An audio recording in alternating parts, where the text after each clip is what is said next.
All right, hello everybody. Welcome back to another episode of Roll Credits. I am joined by Lucas and also our special guest today, Jackson. Hello. Yeah, Jackson's Hey. a good friend of mine. He's helped me on a couple short films. Really talented guy. Thanks. Today, the topic of discussion before we get into our movie is what do we think about the TikTok ban that is currently happening in America? I feel like we're going all over the place with it. People who wanted it banned a few years ago are now in favor of it because they're able to leverage it for their own gain. You know, it's sort of just hypocritical. Yeah, I was talking to somebody earlier today, and they were thinking like it sort of sucks for the people who make income off of TikTok. Yeah, like all But the creators, especially the ones over in LA that are like somewhat currently homeless due to all the wildfires. yeah, no, I didn't even think about that. Oh my gosh, yeah. It's a terrible week for them. It's been a And I bad love year the, in general so far. Like, it's what, the 16th? Yeah. What the I hell is also happening? love the absolute fuck you the people of the U.S. have been making to the American government by literally downloading an app called Red Note, which is literally just the Chinese version of TikTok, even though TikTok is also Chinese. And literally, Red Note just steals your information. Like, so many people that have posted on TikTok that went to Red Note have literally said that their recommended username was their social security number. That's awesome. Oh. We love Yeah, that. no, I was talking to one of my coworkers today, who's from Korea, and she was saying that nobody from Asia downloads TikTok because they know that it steals all your information. See, that's interesting. It's like you get it from both sides of the coin. Yeah, absolutely.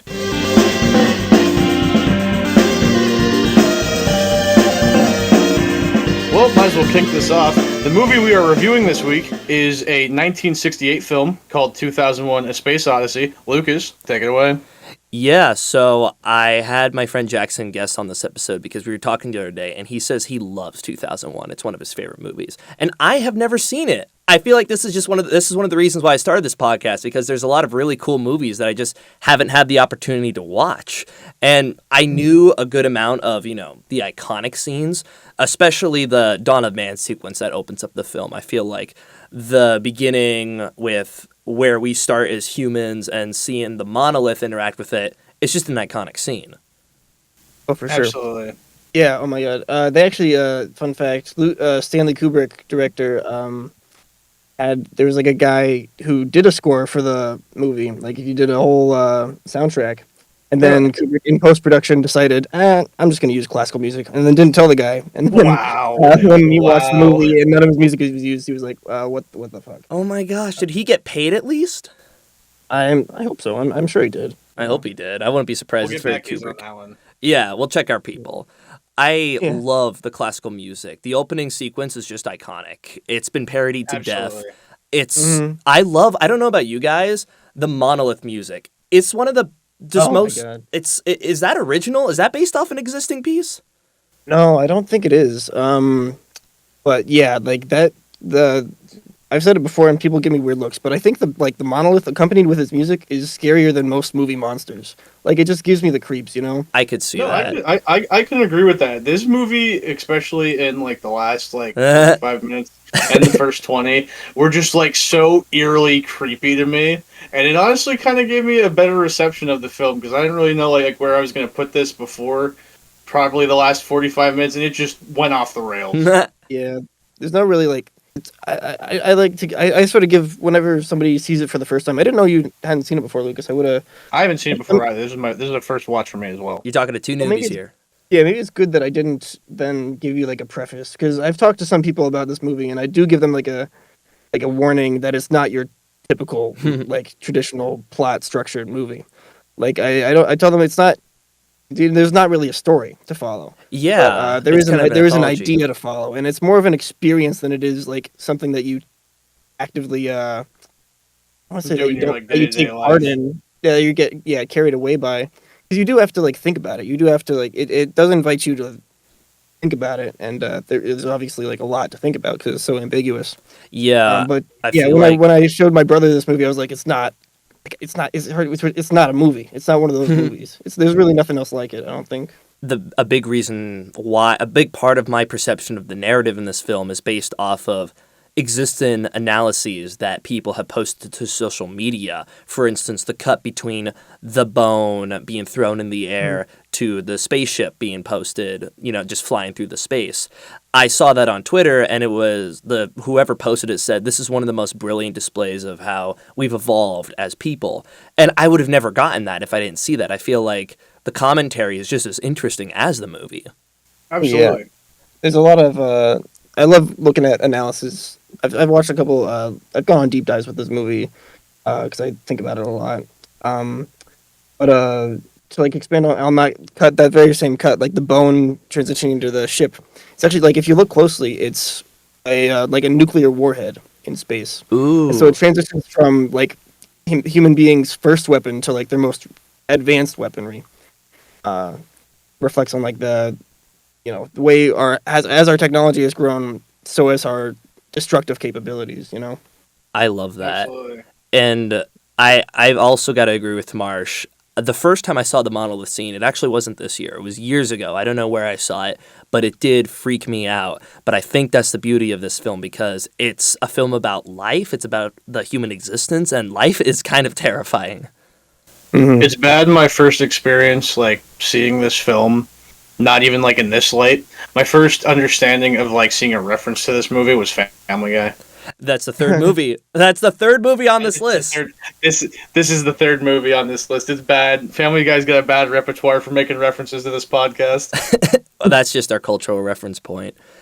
What did you guys think about the moon sequence? There's a second part. There's 4 stories effectively in this movie, and the second story sends us, obviously, to the spacecraft. So you can go ahead. My first perspective on this, I personally didn't know where this movie was going with as far as, like, its quote-unquote story/plot points.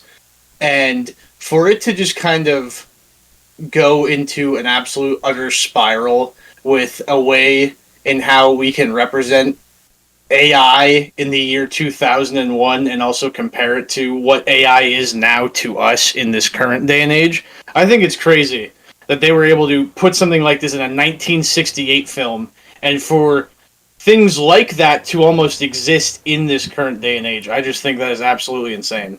Yeah, I got a notification that during this film that said, AI's energy demands. Can power keep up with innovation? That's just creepy. I don't know about you guys. That's just creepy. Yeah, I mean, it was obviously way ahead of its time for 1968. And on top of AI, I don't think it was. I mean, it's not like it invented the concept of AI. It probably wasn't the first movie to like delve into AI. But like on top of AI, it also predicted like if you're watching like when we just start the moon sequence, and the guy is asleep in the plane and the pen is floating around, you can see like on the back of the plane seats there's televisions which didn't exist back then, but they predicted that and they put that in there. And then even like on going forward to the when he's talking to his daughter through FaceTime. FaceTime, of course, didn't exist back then. Yeah. Another thing like that, Kubrick just predicted that they'd have these flat screens where you can see through them pretty much. He also predicted people watching YouTube while eating, apparently, with the news sequence. That he did. I do find it interesting, though, that they were able to use, like, that, like, the FaceTime thing with the daughter, but then when his parents, like, paged him for his birthday, they weren't able to, like, talk back to him. Well, that's because Yeah. he was closer. He was near the moon when he was talking to his daughter. Oh, yeah, that's right. One of my favorite sequences in this movie is the... Oh, man, I don't remember the name of the score, but when he's traveling by the airplane, the makeshift spaceship, and we just get this peace, this tranquility. It was beautiful. I've complained before about films. I've lingering on stuff. I've complained in Come and See. I've complained in Once Upon a Time in America. But this is gorgeous imagery, gorgeous score. The action must have been dreadful for the actors because they're just walking as slow as possible, just on set. It must have been brutal, but the score, it's beautiful. Yeah, the Blue Danube. I think that's Johann Sebastian Strauss. I could be wrong. I'm pretty sure that's the name of the piece. But the sequence you're referring to, like where they got like the spinning big round spaceship, right? And the Pan American flight that like docks in there. Yeah, to the Hilton. I love think- how they still have a Hilton. Yeah. Of course. I think it's referred to as like the dance or like the like a ballet of sorts. It's like a a dance of the machines, you know? Yeah. It does become like synchronized sort of dance at a certain, when they're spinning at the same rate. Um, It's gorgeous. it appears in a way to be like a ballet, between these two ships. And it does take its time, but I think it deserves to. I think it is absolutely beautiful sequence. I've talked to a lot of people who, they watch this and they're like, that was really slow. I didn't like. I get that you say it's slow. Like, it is a slow movie, and I can totally understand it not being everybody's cup of tea.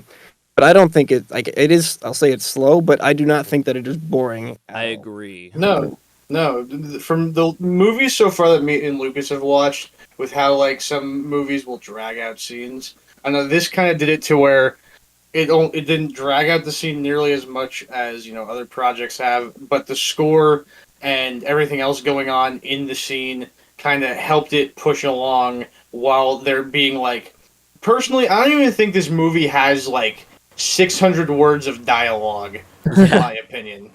That's probably Also, here's a question I have for both of you that I was curious on. What do you two think of our main antagonist, Hal? Oh, I love Hal. him. I love him because Yeah. it's so precedent, especially with the boom of AI over the last 2 years. I mean, we've had computers. I love it too when he's dying that he mentions that he was born in 1992. Just, I think 2 years off from when the internet was developed. That was a little scary. But Yeah. how? We just passed his birthday. I think it was January 12th, 1992. Oh, happy birthday, Saw Hal. something on Instagram about it. Yeah, happy birthday, Hal 9000. One of my favorite things about it is the voice acting. I feel like the casting Yeah, was perfect. Douglas Rain, I think, is the voice of Hal. Yeah, you could not find someone who toes the line better between robotic and human.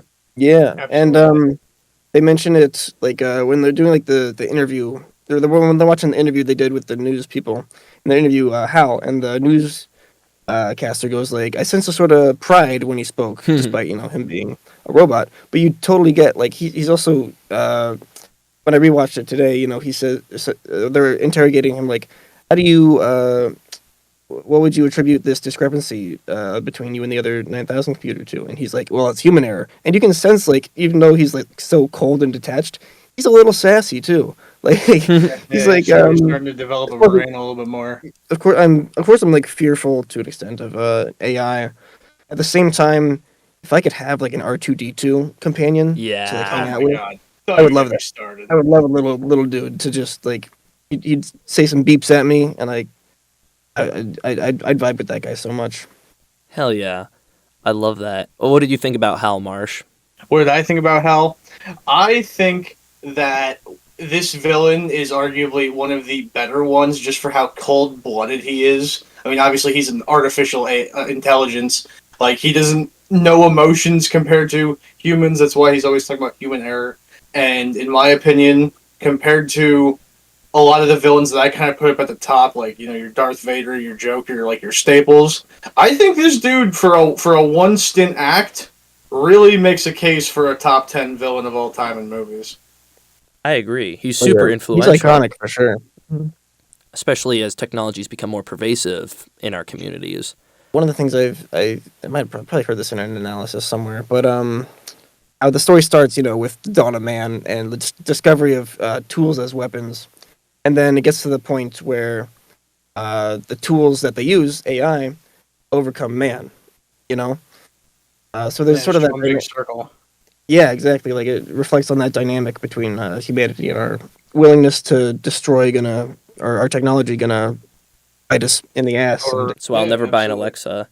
I can say safely too. I feel like one of the other elements that's really interesting about this film is the sound design. We were raving over the score, but the moment we have that flip when Hal realizes these guys are going to kill me, I'm going to kill them, the silence of space is deafening. yeah, It yeah, really is. it's a really effective use of sound. I love this. When they're talking in the pod about like turning off Hal. Yeah. And you cut to Hal's perspective. Like there's that juxtaposition between like their conversation. Then there's like dead silence, and you're watching Hal. Then you see from the perspective of Hal, and like you don't even like there's no words or anything, but you can tell what's happening. You know, like Yeah, Hal's yeah, yeah. reading their lips. We're really in like the back of his mind as he's watching it, and it's terrifying that he's just able like. And another thing that's crazy too, I looked into this. I don't know if you knew this, Jackson, because you're kind of more up on this film than I am. He actually knew word for word what they said just by reading their lips. Yeah, no, I mean, not sure that I can say that I knew that for sure. I got that, he got the gist of it because he takes action. Yeah, yeah, absolutely. It was just crazy to me that an AI is able to just read lips and figure out exactly word for word what they said in a pod that he could not hear in whatsoever. Yeah. And then for it to hit the flip and him to then control the pod that... Who was the dude in the yellow suit? I'm kind of forgetting Frank. his name right now. Yeah, for him to absolutely flip the switch and just rip his oxygen tube It's out of his horrifying. head, and then to just see him slowly start to fade off into space, and for... What's the main guy's name? I'm Dave. blanking here too. Dave. Yeah. For him to then like look on the camera and just see like a little thing just like spin around in the fucking middle of space, and him be like, what the fuck was that? It's haunting. And then him going out and seeing that, and then also getting locked out by Hal. Oh, This Yeah. was just a great sequence of action, in my opinion, for a movie that I didn't think I was going to get this out of it. and the scene where we were talking about him flying through the air, him going into the space, like the space lock, the emergency entrance, Yeah. and we don't hear anything until the door shuts because there's no sound in space. I love that. I love that so much. The attention to great detail. Attention to detail. Yeah. That's another thing. Like, they hadn't, of course, they hadn't gone to, well, I think, they'd gone to space at this point. They hadn't gone to the moon yet. That was 1969. But they didn't even have a photo. Like, they didn't know what Earth looked like from space when they made this movie. So they sort of That's just took a right. guess. Or I'm sure it was a well-educated guess.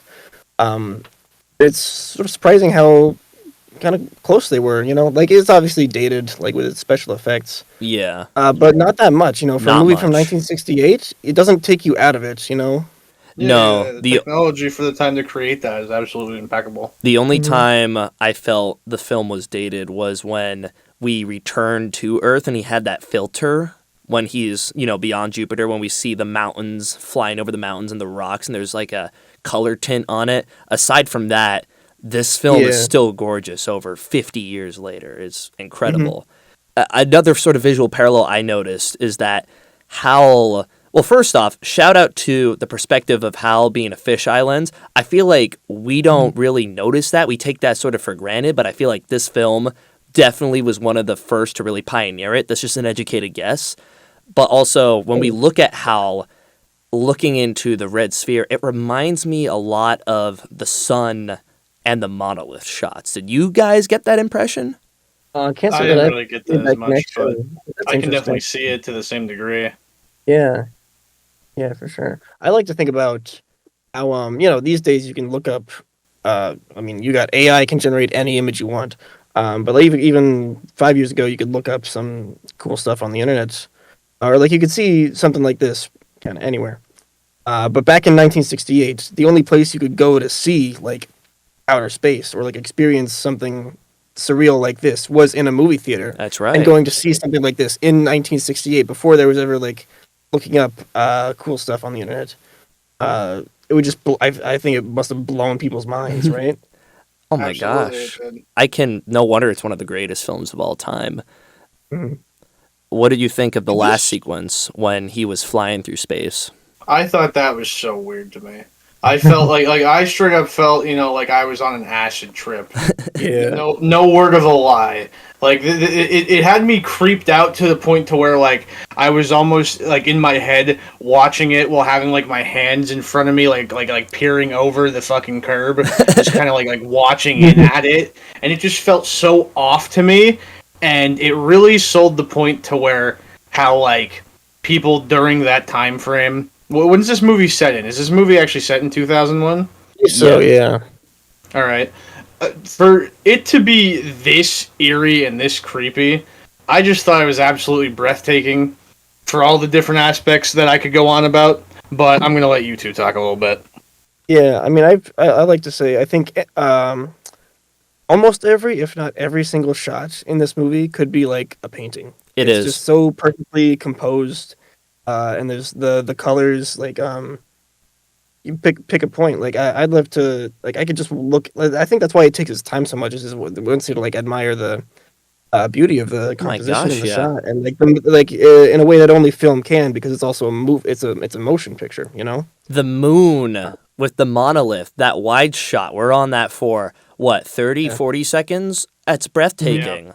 Yeah. I honestly, my sort of interpretation of the ending was the cyclical nature of life, death, rebirth. I think that was pretty clear considering he turns into a fetus after Yeah, there was Yeah. growing older. definitely rebirth there.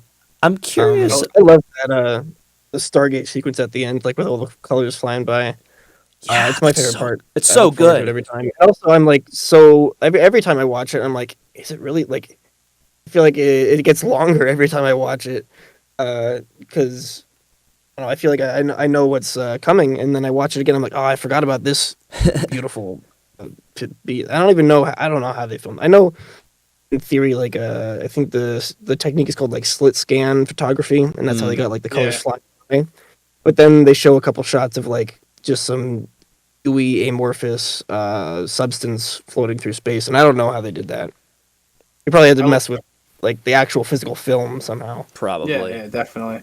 I also love the emphasis on how they made him an old man by literally making his eyebrows bushier than like people's mustaches. I could not understand how much width those eyebrows had when he was staring at the broken glass that he dropped.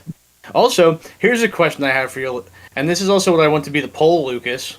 Who do we think would win in a fight, Hal or Otto from Wally? Ooh, I mean that's something like the clearly Wally like took inspiration. Not outright copied HAL 9000, but not that that's a bad thing because Otto's his own guy. But who would win in a fight is a good. It's interesting. I feel like I'm Otto not is more sure how that would work, aggressive. but Otto yeah, is definitely more aggressive, but I feel like to that same degree, Hal is kind of more like, work in the shadows kind of thing and like do Mhm. shit behind people's back when they're not watching. yeah, Yeah. So arguably more ruthless, right? Like the way yeah, he yeah, kills yeah. people in their sleep. He would Yeah, definitely outsmart him. that was a scene we didn't even mention was how he just straight up killed 3 people in cryo chamber It's pods. so I good. totally forgot about that. It's so well made. I think it reflects a sort of like coldness, like inhumaneness, the way that Hal acts, and even the people, even the human characters, you can't really say they have much of a personality in this movie. They don't have like they don't get very expressive. The most emotion we get is like when Hal won't open the door and Dave starts shouting, "Hal, Hal!" Yeah.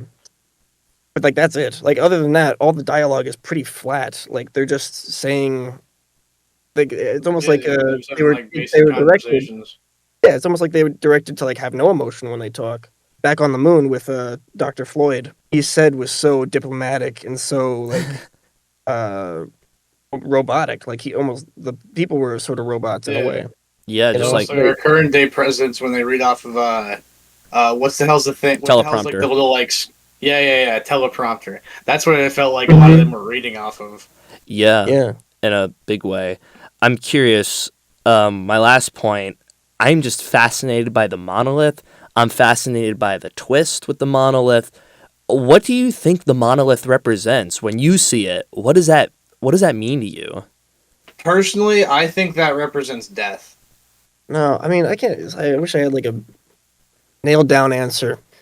But it's so ambiguous. Like I agree, death has a lot to do with it, but maybe like human beings' capacity or like desire to inflict death with their technology. Like Yeah. the first time it appears is we start using bones to kill each other, and then the next time it appears, our technology advances so far to kill us. Like it marks two shifts in humans and their relationship with technology, in a way. My interpretation of it was Both are deadly. yeah.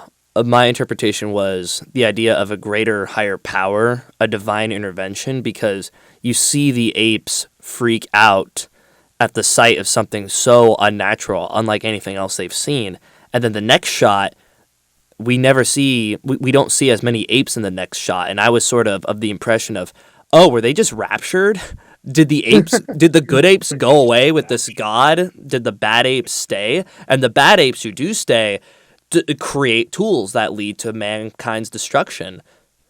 I think it's so ambiguous. All these answers could be, there is no right answer, but I think it's so fascinating how it reflects like each audience member's sort of philosophy and outlook on life. Yeah, or interpretation. This, in my opinion, isn't really a hot take. I think this is my first or second 5. Yeah, I'm also giving it a 5. Yeah, I mean, I love. I think I'm not like I don't deal in absolutes very often, but I do think if there's one thing that I know, it is that 2001: Space Odyssey is the most cinematic movie ever made, cinematic anything ever put to film. Just the way that it uses the medium, and it's my favorite.